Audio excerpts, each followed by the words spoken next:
Hello दोस्तों, myself Kapil Mehla. I welcome you all on Agri Study Point. You can follow us on our Instagram handle also. तो दोस्तों चलिए पहले जो हमने कल क्लास में डिस्कस किया था उसके बारे में देख लेते हैं। पहले हमने इकोलॉजी के बेसिस का देखा था, फिर उसके बाद हमने जो एबायोटिक फैक्टर थे उसमें से हमने टेम्परेचर को कम्प्लीटली कवर कर लिया था। और आज की क्लास में हम जो बाकी बचे हुए एबायोटिक फैक्टर हैं दोस्तों उसको कवर करेंगे। तो चलिए स्टार्ट करते हैं।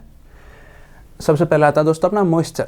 देखिए, एक तो टेम्परेचर और एक मॉइस्चर, ये दोनों ऐसे फैक्टर हैं दोस्तों जो किसी भी इंसेक्ट के लिए मोस्ट लिथल फैक्टर होते हैं या फिर जो मोस्ट हेल्पफुल फैक्टर होते हैं, ये टेम्परेचर और मॉइस्चर ही होते हैं। देखिए दोस्तों, मॉइस्चर के इंसेक्ट को ज़रूरत क्यों पड़ी? भाई मॉइस्चर इज़ रिक्वायर्ड क्योंकि जो इंसेक्ट के अंदर मेटाबॉलिक एक्टिविटी होती हैं उनके लिए, या फिर transport of salt, transport of salt और अदर मिनरल्स। अब देखिए दोस्तों, आप मुझे एक बात बताइए कि जो मॉइस्चर तो हमने पता चल गया कि उन्हें ज़रूरत क्यों पड़ती है इंसेक्ट को।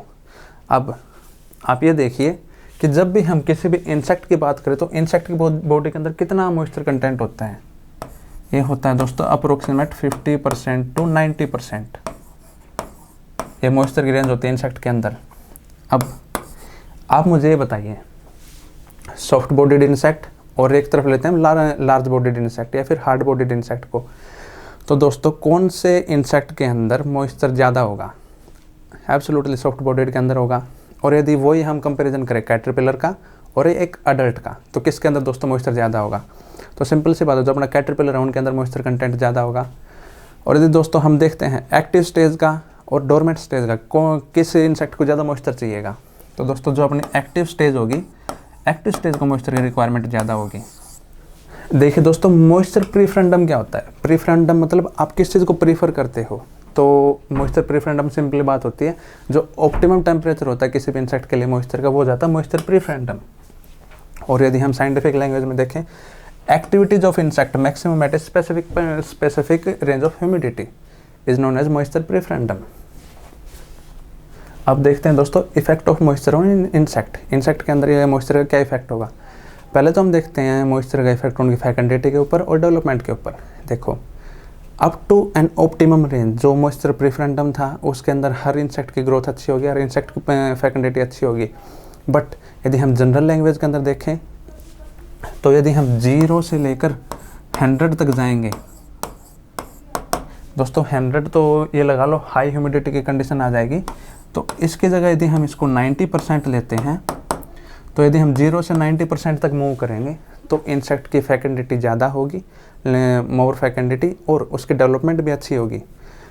देखिए दोस्तों, एक हम सिटोफिलस ओराइज यानी कि राइस वीविल का या फिर राइस वीविल का केस लेते हैं। ये दोस्तों राइस वीविल है, तो उसके अंदर क्या होता है, यदि हम 0 से 70% तक जाते हैं तो उसकी फेकेंडिटी इंक्रीज़ होती है। बट यदि हम 70 से 90% तक जाते हैं दोस्तों तो उसके अंदर कोई चेंज नहीं होता, सिंपली एज दिस। यदि रखा fecundity increase up to 70%, but after that no decrease in number of eggs in humidity is increase up to 90%। ठीक है दोस्तों। और उसके बाद देखिए इंसेक्ट का कलरेशन के ऊपर क्या फ़र्क पड़ेगा। इंसेक्ट के कलरेशन के ऊपर आपको पता होगा, या एक तो डार्क कलर होता है और एक लाइट कलर होता है। जो कूलर एरिया होता है, कूलर एरिया के अंदर इंसेक्ट का डार्क कलर होता है, क्योंकि यदि डार्क कलर होगा तो इंसेक्ट सोलर की रेज को अच्छे से ऑब्जर्व कर लेगा।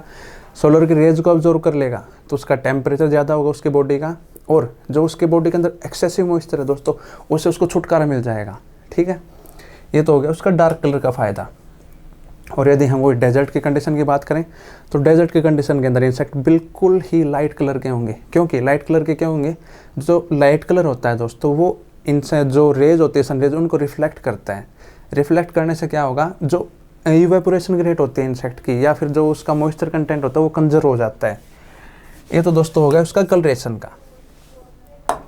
एंड आफ्टर दैट देखिए मॉइस्चर की एक्सट्रीमिटीज़ के बारे में बात करें, या तो very high level of moisture और very low level of moisture. देखिए आप सिंपली बताइए, आप इतने समझदार बच्चे हैं, यदि very high level of moisture होगा तो क्या होगा उसके अंदर डिजीज़ आ जाएंगी, पैथोजन अटैक करेंगे। पैथोजन दोस्तों जो सबसे एक्सट्रीम पैथोजन होता है, यदि ह्यूमिडिटी ज़्यादा होती है तो वो होता है फंगस या फंजाई, और उसके अलावा बैक्टीरिया भी अटैक करेगा, वायरस भी अटैक करेंगे, और तो और दोस्तों निमेटोड का अटैक भी ज़्यादा हो जाता है। और यदि हम लो मॉइस्चर की बात करें तो लो मॉइस्चर के अंदर क्या होता है, लो मॉइस्चर के अंदर मोटिलिटी इंक्रीज होगी। मोटिलिटी इंक्रीज कैसे होगी, क्योंकि इंसेक्ट के अंदर मॉइस्चर नहीं होगा तो वो अपनी मेटाबॉलिक एक्टिविटी प्रॉपर कर नहीं पाएगा, तो उससे वो इसकी डेथ हो जाती है। बट दोस्तों यदि लो मॉइस्चर होता है तो वो लो मॉइस्चर के अंदर इंसेक्ट की मोटिलिटी कुछ फैक्टर के ऊपर डिपेंड करती है। देखिए, एक टेम्परेचर, यदि मॉइस्चर लो है, टेम्परेचर भी लो है, तो इंसेक्ट की मोटिलिटी कम होगी। बट यदि दोस्तों हम दूसरे केस के अंदर देखें, मॉइस्चर तो लो है इंसेक्ट का, बट वहीं उसका टेम्परेचर वेरी हाई है। टेम्परेचर ज़्यादा होगा तो उसके अंदर जो उसकी मेटाबॉलिक एक्टिविटी होंगी वो ज़्यादा होंगी तो दोस्तों उसका रेस्पिरेशन ज़्यादा होगा और वो जल्दी जल्दी वाटर को लॉस करेगा। दोस्तों wind velocity directly proportional to their motility. दोस्तों जितनी इंसेक्ट की ज़्यादा मूवमेंट होगी तो वो एटीपी ज़्यादा कंज्यूम करेगा तो उसके अंदर वाटर का लॉस होगा, तो अल्टीमेटली इंसेक्ट विल डाई। अब देखिए दोस्तों, अगली बात हमने हाई मॉइस्चर के बारे में थोड़ा सा देखा था स्टार्टिंग में स्प्रेड ऑफ पैथोजन का। यदि देखिए, if excessive moisture don't kill the insect then prolong the life cycle. दूसरा केस क्या होगा, पहले केस में क्या था, इंसेक्ट का पैथोजन की वजह से डेथ हो जा रहा था यदि हाई मॉइस्चर कंटेंट है तो, और दूसरे केस में क्या होगा, दोस्तों उसकी डेथ नहीं होती है तो उसकी लाइफ साइकिल क्या होगी, प्रोलॉन्ग हो जाएगी, यानी कि लाइफ साइकिल उसकी लंबी हो जाएगी। और यदि हम कंपैरेटिव स्टडी करें तो जो एम्ब्रियोनिक स्टेज होती है prefer high humid condition as compare to low humidities. Okay दोस्तों, अगला आता है conservation of moisture. Insect moisture को कैसे कंजर्व करके रखते हैं। पहली टर्म है मॉइस्चर इक्विलिब्रियम। देखिए दोस्तों, इंसेक्ट की बॉडी के अंदर मॉइस्चर का परसेंटेज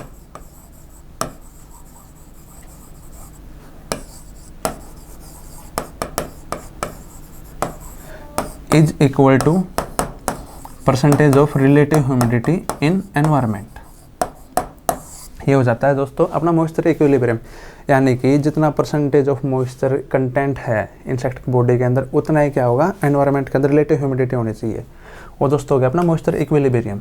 अब देखिए, मेंटेन वाटर कंटेंट कैसे मेंटेन करेंगे, या तो दोस्तों वो यदि इंसेक्ट की बॉडी के अंदर ज़्यादा वाटर है तो उसको एक्सक्रीट कर देंगे, यदि ज़्यादा कम वाटर है तो वाटर का इनटेक कर लेंगे। अब देखिए दोस्तों, कंजर्वेशन के ऊपर मूव करते हैं। कंजर्वेशन कैसे होता है इंसेक्ट के अंदर, पहला तो वो है वैक्सी लेयर का फॉर्मेशन कर लेंगे।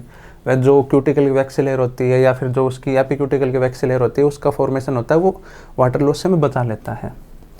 और दूसरा, यदि वो डेजर्ट के अंदर रहता है तो क्या करता है दोस्तों, सिंपली कोई भी इंसेक्ट होता है वो जो स्पाइरेकल्स होते हैं उनकी क्लोजिंग कर लेता है। स्पाइरेकल की क्लोजिंग से क्या होगा, जो उसका ट्रैकिया के थ्रू, ट्रैकियल सिस्टम के थ्रू जो वाटर का लॉस हो रहा है वो बंद हो जाता है। ओके दोस्तों, तीसरा होता है दोस्तों एक्सक्रीटरी ऑर्गन। आपने क्रिप्टोनेफ्रोडियल कंडीशन पढ़ी होगी कोलियोप्टेरा के अंदर, उसके अंदर क्या होता है कि जो एक्सेस वाटर होता है उसको ऑब्जर्व कर लेता है। तो दोस्तों ये वाली कंडीशन में क्या करेगी, मॉइस्चर कंजर्वेशन के अंदर हेल्प करेगी। अब देखिए दोस्तों, टेम्परेचर एंड ह्यूमिडिटी का relation. Temperature exert A greater effect on extremities of moisture condition. अब देखिए दोस्तों, यदि ऑर्डिनल टेम्परेचर है, नॉर्मल टेम्परेचर है, तो उसके अंदर high humidity is more fatal. दोस्तों यदि 25 डिग्री सेंटीग्रेड है, उसके अंदर यदि हम दो कंडीशन लेते हैं, एक तो हाई ह्यूमिडिटी की, एक लो ह्यूमिडिटी की, और तब हम चेक करते हैं कि कौन सी कंडीशन के अंदर ऑप्शन ए था अपना जिसके हाई ह्यूमिडिटी की कंडीशन, ऑप्शन बी था दोस्तों लो ह्यूमिडिटी की कंडीशन, तो कौन से के अंदर डेथ ज़्यादा होगी, तो दोस्तों वो होगी हाई ह्यूमिडिटी कंडीशन के अंदर। बट यदि हम चेक करें तो हम यदि टेम्परेचर हाई कर दें और ह्यूमिडिटी कंडीशन हाई कर दें, पहला केस तो ये हो गया। तो दूसरे केस में क्या होता है, टेम्परेचर हाई रहेगा बट ह्यूमिडिटी कंडीशन लो हो जाएगी, तब दोस्तों तब कौन सा फैटल होगा। सिंपली सी बात है, यदि टेम्परेचर हाई रहेगा तो उसको ज़्यादा मॉइस्चर चाहिए होगा, तो यानी कि रिलेटिव ह्यूमिडिटी हाई होनी चाहिए, तो वो सर्वाइव कर जाएगा। बट दोस्तों यदि इस केस के अंदर जो इंसेक्ट की रिलेटिव ह्यूमिडिटी है एनवायरनमेंट के दोस्तों एनवायरनमेंट के जो रिलेटिव ह्यूमिडिटी यदि वो लो रहती है तो उस टाइम पर वो इंसेक्ट के लिए फैटल होगा। ओके दोस्तों, अब देखिए इंसेक्ट अपनी बॉडी के अंदर वाटर को कैसे एक्वायर करते हैं। पहला दोस्तों हो गया ड्रिंकिंग के द्वारा, जो अपना कॉकरोच हो गया, हनी बी हो गई, या फिर most of the insect like house flies हो गई, ये मोस्टली क्या करते हैं, वाटर को ड्रिंक करते हैं जस्ट लाइक ह्यूमन बींग्स। और दूसरा क्या होता है दोस्तों, क्यूटिकुलर एब्जॉर्प्शन। क्यूटिकुलर एब्जॉर्प्शन किसके अंदर होता है, जो उनकी क्यूटिकल होते हैं, क्यूटिकल के द्वारा वाटर एब्जॉर्ब कर लिया जाता है, होता है कोलम्बोलेंस के अंदर। ये हो गया दोस्तों कोलम्बोला के अंदर।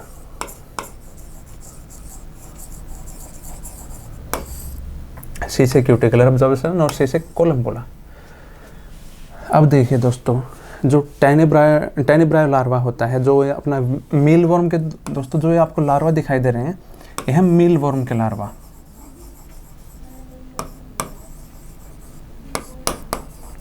टेनिब्रायो स्पीसीज। दोस्तों देखिए इसके अंदर क्या होता है, जो ह्यूमिड एटमॉस्फेयर होता है उससे ये अपनी बॉडी के अंदर जो मॉइस्चर होता है उसको इनटेक कर लेते हैं। ये किसके अंदर हो गया, टेनिब्रायो के अंदर। और दोस्तों एक देखिए, जो फूड का ऑक्सीडेशन होता है, फूड के ऑक्सीडेशन के द्वारा अपने अंदर वाटर या फिर मॉइस्चर को रिटेन करना होता है दोस्तों एफिस्टिया स्पीसीज के अंदर। तो जो ये मोथ दिख रहा है यह है एफिस्टिया स्पीसीज का। तो इसके अंदर क्या होता है, ऑक्सीडेशन ऑफ फूड के द्वारा वाटर कंजर्व कर लिया जाता है या फिर वाटर एक्वायर किया जाता है। अब देखिए दोस्तों कुछ टर्म हैं। क्रिप्टोबायोसिस। क्रिप्टोबायोसिस दोस्तों क्या होती है, ये होती है एडवर्स एनवायरमेंटल कंडीशन के अंदर। एडवर्स एनवायरमेंटल कंडीशन के अंदर दोस्तों क्या होगा, जो इंसेक्ट है वो कोई भी मेटाबॉलिक एक्टिविटी नहीं करेगा, तो दोस्तों उसको क्या बोल देंगे हम, क्रिप्टोबायोसिस। देखिए दोस्तों क्रिप्टोबायोसिस के अंदर क्या होता है, जो इंसेक्ट है वो कोई भी मेटाबॉलिक एक्टिविटी शो नहीं करेगा। किसकी वजह से, जो एडवर्स एनवायरमेंटल कंडीशन है उसके कारण इंसेक्ट क्यूसेंट फेज के अंदर इन्वर्ट कर जाता है। क्यूसेंट फेज में दोस्तों एंटर कर जाएगा इंसेक्ट, और उसकी वजह से वो कोई भी मेटाबॉलिक एक्टिविटी शो नहीं करेगा। वो हो गया क्रिप्टोबायोसिस की कंडीशन। अब देखिए दोस्तों, जीरोसोल्स क्या होते हैं, मेसोसोल्स क्या होते हैं और हाइड्रोसोल्स क्या होते हैं। जीरो का मतलब डेजर्ट, हाइड्रो का मतलब वाटर, और मीजो का मतलब जो इन दोनों के बीच के कंडीशन होते हैं दोस्तों उसको मीजो बोल देंगे। तो जीरोसोल्स में क्या होगा, जो insect very low water condition के अंदर अडेप्टेड रहेगा वो होंगे जीरोसोल्स के अंदर। जो अपने डेजर्ट के इंसेक्ट होते हैं वो जीरोसोल्स के अंदर आते हैं। और जो हाइड्रोसोल्स के अंदर कौन से इंसेक्ट आएंगे, जो वाटर के अंदर रहते हैं फिर जो वेट कंडीशन को प्रीफर करते हैं। और दोस्तों जो मोस्ट ऑफ द इंसेक्ट होते हैं जो अपने टेरेस्ट्रियल होते हैं वो मेसोसोल्स के अंदर आएंगे। अब हमने लास्ट लेक्चर के अंदर स्टडी किया था यूरीथर्मल और स्टेनोथर्मल के बारे में। यूरी हैलाइन आ गया दोस्तों यहाँ पर, और एक स्टेनो हैलाइन आ गया। हैलाइन का मतलब होता है अल्कलिनिटी या फिर सैलिनिटी से रिलेटेड। तो स्टेनो यानी कि नैरो, हैलाइन यानी कि अल्कलिनिटी। जो इंसेक्ट या फिर जो एनिमल दोस्तों नैरो रेंज ऑफ अल्कलिनिटी को प्रीफर करेंगे वो आ जाएंगे स्टेनो हैलाइन के अंदर, और जो वाइड रेंज ऑफ अल्कलिनिटी को प्रीफर करेंगे वो आ जाएंगे यूरी हैलाइन के अंदर। अब देखिए दोस्तों, अपने पास 3 एग्जाम्पल हैं, कैडिस फ्लाई का, मिज का और मॉस्किटोज का। दोस्तों 3 ग्रुप बनाए रखे हैं। देखिए कैडिस फ्लाई और मे फ्लाई लार्वा। अब हम दोस्तों देखते हैं इनका वाटर के साथ रिलेशन कि कौन सा इंसेक्ट कौन से किस टाइप के वाटर के अंदर पाया जाएगा। पोल्यूटेड वाटर है, मीडियम पोल्यूटेड है, या वेरी पोल्यूटेड है, या फिर दोस्तों बिल्कुल ही फ्रेश वाटर है। जो दोस्तों कैडिस फ्लाई और मे फ्लाई का लार्वा होता है ये एक टाइप का पोल्यूशन इंडिकेटर होते हैं। जहाँ पर वाटर के अंदर थोड़ा बहुत पोल्यूशन मिलेगा वहाँ पर ये बिल्कुल लार्वा मिलेंगे ही नहीं। तो caddis fly and may fly larva are found in very fresh water और फ्रेश वाटर। और जो मेज और ब्लैक फ्लाई के लार्वा होते हैं दोस्तों ये मिलेंगे पोल्यूटेड वाटर के अंदर। वाटर का पोल्यूशन बिल्कुल ये लगा लो मीडियम लेवल का वाटर का पोल्यूशन होगा।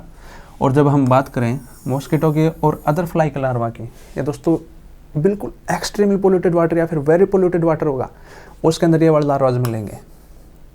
ठीक है दोस्तों। अब देखिए यदि हम लाइट की बात करें, हमने स्टार्टिंग में डिस्कस किया था जो लिथल फैक्टर होते हैं वो थे मोस्ट ऑफ द, जैसे विंड हो गई, विंड भी लिथल फैक्टर के अंदर आएगा।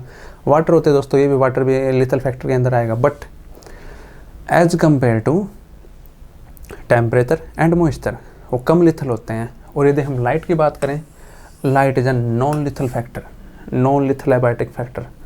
और दोस्तों एक क्वांटिटेटिव फैक्टर होता है। देखिए लाइट का क्या होता है, 1 सेकंड में तो फेज डार्कनेस का आ जाता है और अगली सेकंड के अंदर फेज आता है इसको लाइटनिंग का फेज आ जाता है। दोस्तों ये इसका क्वांटिटी फैक्टर हो गया, यानी कि 1 सेकंड में आप लाइटनेस की तरफ शिफ्ट कर जाते हो, दूसरे सेकंड में आप डार्कनेस की तरफ शिफ्ट कर जाते हो। बट यदि हम मॉइस्चर की बात करें या फिर किसी और फैक्टर की बात करें तो हम उतना जल्दी शिफ्ट नहीं कर सकते। देखिए दोस्तों कुछ टर्म रिलेटेड हैं लाइटनेस से। एक तो फोटोटैक्सिस। फोटोटैक्सिस क्या होता है, जो लोकोमेट्री इंसेक्ट होते हैं,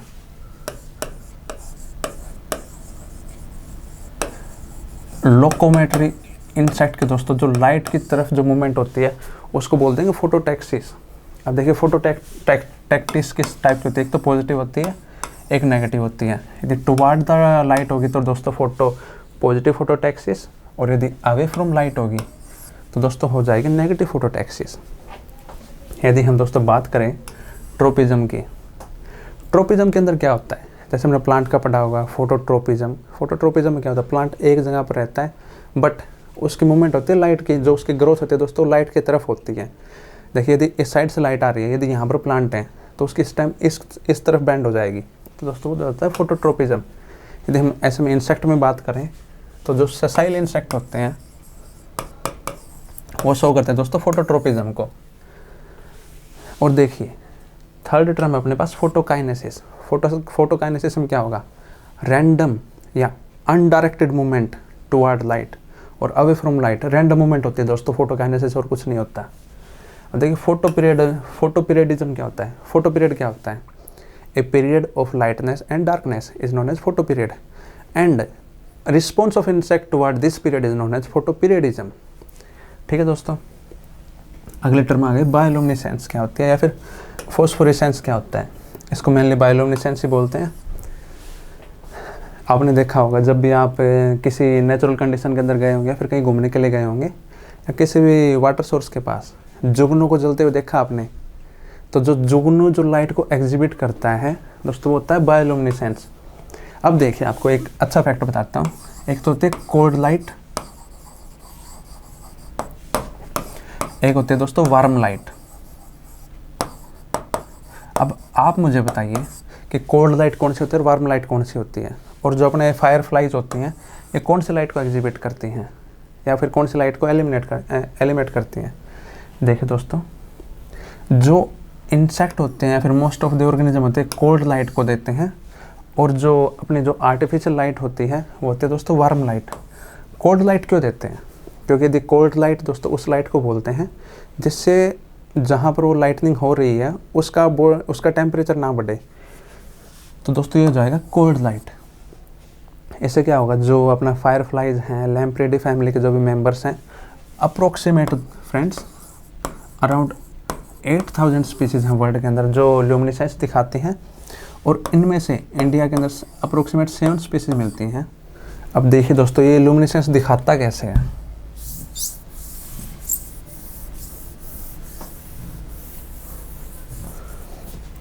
ल्यूमिनेसेंस दिखाने के लिए इसके अंदर एक प्रोटीन होता है ल्यूसीफेरिन नाम का। ये दोस्तों ये रिएक्ट करता है ल्यूसीफेरेज नाम के एंजाइम के साथ। जो प्रोटीन हो गया दोस्तों इसका क्या नाम है, ल्यूसीफेरिन। अब देखिए जो इसके लास्ट के 2 एब्डोमिनल सेगमेंट होते हैं दोस्तों, वो क्या करते हैं, लाइट को एग्जिबिट करते हैं, एलिमिनेट करते हैं लाइट को। अब देखिए इसके अंदर है ना होल्स होते हैं। होल्स से क्या होता है, ऑक्सीजन अंदर एंटर करता है, तो जब ऑक्सीजन अंदर एंटर करेगा तो क्या होगा, इस एंजाइम को एक्टिवेट कर देगा। एंजाइम को एक्टिवेट करने से क्या होगा, ये प्रोटीन का फॉर्मेशन होगा और ये ऑक्सील्यूसिफेरेज के अंदर कन्वर्ट हो जाता है, जिससे ल्यूमिनेसेंस दिखाता है। दोस्तों मैकेनिज्म था इसका ल्यूमिनेसेंस का। अब देखिए डे किस टाइम, जब हम क्रॉप्स के बारे में पढ़ते हैं तो एक तो होते हैं शॉर्ट डे प्लांट और एक लॉन्ग डे प्लांट। ऐसे दोस्तों इंसेक्ट के अंदर भी होते हैं लॉन्ग डे फॉर्म और short day form. Long day form कब पाए जाते हैं, जब डे की लेंथ ज़्यादा हो, और शॉर्ट डे फॉर्म कब पाए जाते हैं, जब डे की लेंथ थोड़ी हो, कम या छोटी हो। देखिए जो इंसिकस जैसिड है ये होता है दोस्तों शॉर्ट डे फॉर्म, और इसके जो बॉडी है वो बिल्कुल शॉर्ट फॉर्म होती है एज कम्पेयर टू प्लेबिजेस फॉर्म। प्लेबिजेस फॉर्म क्या होते हैं दोस्तों, ये होते हैं जैसिड की लॉन्ग डे फॉर्म होती है, और ये साइज के अंदर भी दोस्तों लार्ज होती है। अब अगला टर्म आता है सर्काडियन रिदम। देखिए पहले हम इसका डेफिनेशन देखते हैं। Rhythm typically having a period with A counter part in natural environment. दोस्तों ये इसकी डेफिनेशन थी, बट यदि हम इसको सिंपल लैंग्वेज में बोले तो जो अपना 24 आवर का पीरियड होता है दोस्तों उसको सर्काडियन रिदम बोल देते हैं। अब देखिए दो टाइप की रिदम और बच गई, एंडोजिनस रिदम और एक्सोजिनस रिदम। एंडोजिनस रिदम क्या होगा, तो दोस्तों जो रिदम जो बॉडी के अंदर से कंट्रोल होगी वो बोलते हैं एंडोजिनस रिदम। ये किसकी वजह से होता है, ब्रेन हार्मोन की वजह से होता है या फिर प्रोथोरिसोकोट्रोपिक हार्मोन की वजह से होता है। तो एक्सोजिनस यानी कि जो आउटर एनवायरनमेंट के स्टिमुलाई की वजह से होगा दोस्तों वो एक्सोजिनस रिदम हो जाएगा। इसके अंदर कौन कौन रिस्पॉन्सिबल होगा, टेम्परेचर, मॉइस्चर और फोटो पीरियड। अब देखिए दोस्तों जो लाइट होती है, लाइट की वजह से इंसेक्ट की मूवमेंट होती है, तो इसके अंदर इंसेक्ट को क्लासिफाई किया गया है डायूरनल इंसेक्ट जो दिन के टाइम पर एक्टिव होते हैं, नॉक्टर्नल इंसेक्ट जो रात के टाइम पर एक्टिव होते हैं, और those insect which are active at the time of night, और एक होते हैं दोस्तों क्रीपस्कुलर इंसेक्ट और मैटिनल इंसेक्ट। क्रीपस्कुलर कौन से होते हैं, जो दोस्तों इवनिंग टाइम के ऊपर एक्टिव होंगे, और मैटिनल इंसेक्ट जो मॉर्निंग टाइम के ऊपर एक्टिव होंगे। अब देखिए दोस्तों डाइपोज क्या होता है। डाइपोज दोस्तों ऐसी कंडीशन होती है, डाइपोज टॉपिक वेरी वाइड है, इसको मैं नेक्स्ट लेक्चर के अंदर का डिस्कस कर लेंगे, बट इसके अंदर हम है ना एग्जाम्पल्स देख लेते हैं एक बार कौन से एग्जाम्पल होंगे। डाइपोज क्या होता है दोस्तों, एक ऐसा स्टेज होता है इंसेक्ट के अंदर जिसमें वो विदाउट एक्टिविटी के रहता है या फिर हाइबरनेशन के अंदर चला जाता है। और यदि दोस्तों डाइपोज को यदि हम सिंपल लैंग्वेज के अंदर देखें तो ये इंसेक्ट की डोरमेंट कंडीशन होती है। बट दोस्तों डाइपोज की एक स्पेसिफिक चीज़ होती है, तो डाइपोज यदि उसके एग फेज के अंदर आता है तो डाइपोज वो इंसेक्ट अगली स्टेज के अंदर कन्वर्ट होकर निकलता है। यदि उसको लार्वल स्टेज के अंदर डाइपोज आता है तो दोस्तों नेक्स्ट स्टार के अंदर डेवलप होगा, या फिर यदि उसको प्यूपल स्टेज के अंदर डाइपोज आता है तो दोस्तों वो जब उसका डाइपोज टूटेगा तो वो अडल्ट के अंदर कन्वर्ट हो जाएगा। अब देखिए दोस्तों अलग अलग स्टेजेस की बात करें कि दोस्तों कौन से इंसेक्ट के अंदर कौन सा डाइपोज होता है। अब देखिए एम्ब्रियोनिक डाइपोज होगा दोस्तों, जो अपना सिल्क वर्म है बोम्बेक्स मोराई, इसके अंदर एम्ब्रियोनिक डाइपोज होगा। और जो यूप्रोक्टिस स्पीसीज है इसके अंदर लार्वल डाइपोज होगा। प्री प्यूपल डाइपोज होगा दोस्तों क्लोडिया इंटरपंक्टेला के अंदर। प्यूपल डाइपोज होगा अपना ब्रासिका के अंदर। और जो इमिगो डाइपोज होता है या फिर इमेजिनल डाइपोज होता है वो क्यूलेक्स और एनाफोलिस स्पीसीज के अंदर होगा। जो अडल्ट डाइपोज होता है दोस्तों जो अपना एपिलेंकना बिटल होता है, जो हड्डा बिटल होता है, उसके अंदर अडल्ट का डाइपोज देखा जाता है। अब देखिए विंड या फिर एयर करंट का इंसेक्ट के ऊपर क्या इफेक्ट होगा। पहला दोस्तों एयर करंट देखिए किस टाइप के होते हैं, एक तो हॉरिजॉन्टल एयर करंट होता है, एक वर्टिकल एयर करंट होता है। अब जब इनको इंसेक्ट के साथ रिलेट करें तो जेट और कन्वेंशनल करंट कौन से होते हैं। देखिए transfer of heat through upward air is known as jet and transfer of heat through horizontal air is known as advection। अब देखिए विंड का प्रोज एंड कॉन्सिक्वेंसेस क्या हैं, प्रोज एंड कॉन्सिक्वेंसेस क्या होंगे। एक तो दोस्तों देखिए प्रोज क्या होगा, जो माइग्रेटरी इंसेक्ट होते हैं जैसे लोकस्ट हो गया या फिर स्प्रूस बड वर्म हो गया, ये क्या करते हैं जब विंड चलती है तो उसके साथ अपनी फ्लाइट ले लेते हैं और इसलिए उनकी ज़्यादा एटीपी खर्च नहीं होती और वो डिस्टेंस भी लॉन्ग ट्रेवल करते हैं। दोस्तों उसकी प्रोज हो गई। बट कॉन्सिक्वेंसेस क्या होते हैं, मोस्ट ऑफ द इंसेक्ट के अंदर क्या होता है, यदि विंड की स्पीड यदि इंसेक्ट की स्पीड से ज़्यादा हो तो दोस्तों इंसेक्ट उस टाइम पर फ्लाई नहीं करते। और उसके साथ साथ यदि विंड के साथ यदि रेनफॉल हो जाती है तो इंसेक्ट की डेथ भी हो जाती है। दैट्स ऑल फॉर टुडे दोस्तों। और यदि हम एडिफिक फैक्टर के बारे में बात करना चाहें तो देखिए अपना लास्ट वन बचा था एडिफिक फैक्टर।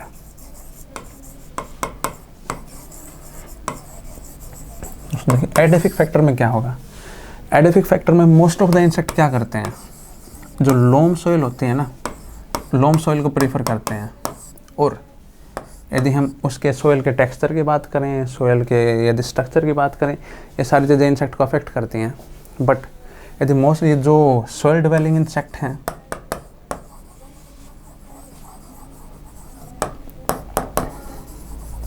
वो दोस्तों सैंडी सॉइल को प्रीफर करते हैं या फिर लोम सॉइल को प्रीफर करते हैं। बट यदि मोस्ट ऑफ द इंसेक्ट की बात करें तो लोम सॉइल मोस्ट प्रीफर्ड होती है। और यदि हम सॉइल का नाइट्रोजन कंटेंट की बात करें तो दोस्तों कुछ इंसेक्ट तो क्या होते हैं, उस नाइट्रोजन यदि नाइट्रोजन की डेफिशिएंसी होती है तो कुछ इंसेक्ट डेवलप नहीं हो पाते, और उसी के साथ यदि कुछ इंसेक्ट का आउटब्रेक भी हो जाता है। तो ये अलग अलग इंसेक्ट के लिए अलग अलग कंडीशन होती हैं। बट दोस्तों ये ज़्यादा एडिफिक फैक्टर इतने इंपॉर्टेंट नहीं अपने एग्जाम के पॉइंट ऑफ व्यू से देखा जाए तो। बस आप ये ध्यान रखिए, तो जो लोम सॉइल होती है वो सबसे ज़्यादा प्रेफरेबल सॉइल होती है। थैंक यू सो मच दोस्तों, that's all for today's lecture. अगले लेक्चर में हम डाइपोज के बारे में स्टडी करेंगे। Diapause is one of the very important topic in this ecology. Thank you so much दोस्तों।